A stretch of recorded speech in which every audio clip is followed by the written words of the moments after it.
The Department of Foreign Affairs is asking for China's clarification about its reported construction in Scarborough Shoal. This was after Senator J.B. Ejercito called for the filing of a diplomatic protest against Beijing because of building structures on our territory, particularly in Scarborough Shoal and Benham Rise. The DFA reiterated that President Rodrigo Duterte is protecting the Philippine territory. This report.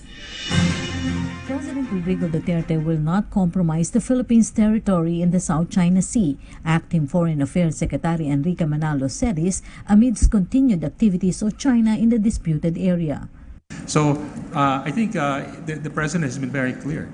We want to have a peaceful diplomatic settlement of disputes, but we will not fail to protect our national interests if necessary. Reports said that China is allegedly planning to set up an environmental monitoring station in Panatag Shoal, also known as Scarborough Shoal. Manalo said the Philippine government has already asked China to clarify the report. Well, I just read that, but let me say that the other day the Department of Foreign Affairs already issued or requested China for clarification on this reported plan. As I said, it's only a reported plan, so we're seeking clarification from China.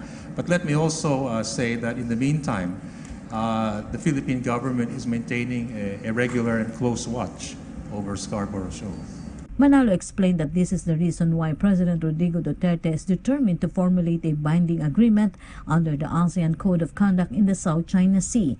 The Philippines, as chairman for this year's ASEAN Summit, will push to promote cooperation rather than conflict in the disputed area. Now, the purpose of the code is to see how we can manage our disputes carefully, not to raise tensions, not to escalate tensions, and that's the whole idea of the code. So all countries, even though we may have some disputes, we have to behave and deal with each other in a way that doesn't lead to conflict but rather promotes cooperation. Manalo is confident that this is attainable after the restoration of good relations between the Philippines and China following President Duterte's official visit to Beijing last year. China will host the ASEAN-China Declaration on the Code of Conduct this coming May. Kasi ngayon nagbi-meeting yung mga experts groups, yung mga experts natin on the framework itself.